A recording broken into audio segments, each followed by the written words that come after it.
Hello po. Magandang umaga rin sa'yo, ha? Okay, Shalome, sa papaanong paraan ka ba Po. tumututok dito sa True FM? Nanonood ka ba? Nakikinig ng radyo? Nakikinig po ng radyo. Yan, sige. Para mabilis tayo, ano ba ang Bible verse kahapon? Efeso 4:32. Sa halip maging mabait kayo, maawain sa isa't isa, at magpatawad kayo sa isa't isa, gaya ng pagpapatawad ng Diyos sa inyo dahil kay Kristo. Aba, dahil nga dyan, meron ka ng 2,000 pesos, ha, Shalome? Thank you po, alam thank you po. alam namin na ikaw nga talaga ay nakatutok. Kung sakasakali, saan mo ba gagamitin itong uumpisa natin sa 2,000 pesos? Gagamitin ko po kasi sana siya sa pagpapacheck up ko ng papa ko.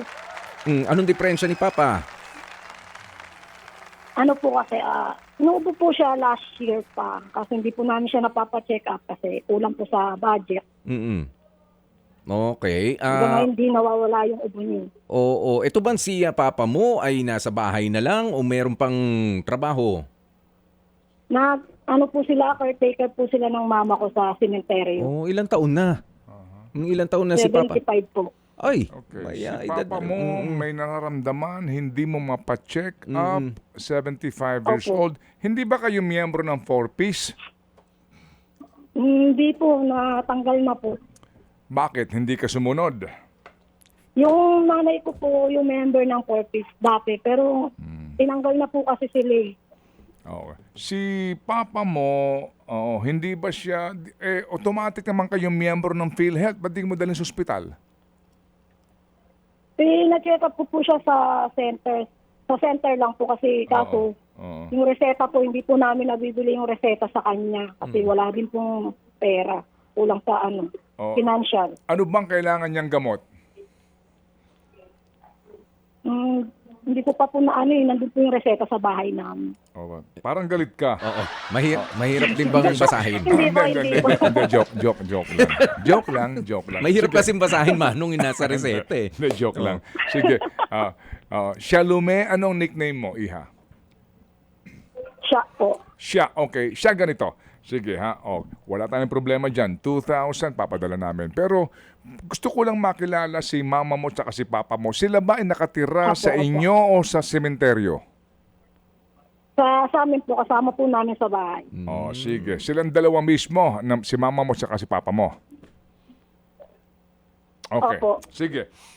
Padalan ka namin ng 2,000. Pagkatapos, hintayin ko lang yung preba mo. At muli kaming tatawag sa iyo. Opo. Pero wag kang mag-alala. Sige po. Yung 2,000, gamitin mo agad. Kung maaari nga, gusto kong makita na dinala mo si papa mo sa ospital. Okay?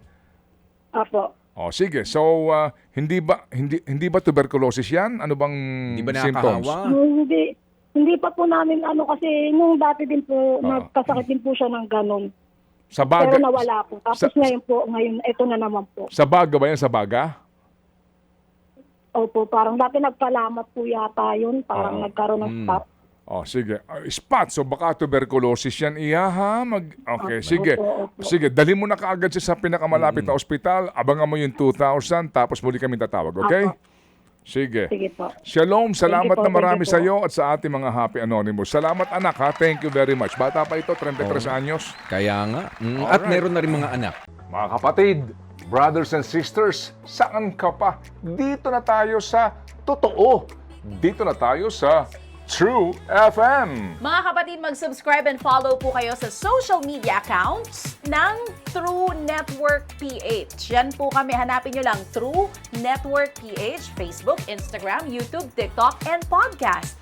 Mapa Apple or Spotify man yan, mahahanap nyo kami. Lahat ng mga napapanood at napapakinggan nyo po sa programa, nasa social media accounts namin yan. So, paano mga kapatid? See you sa social media!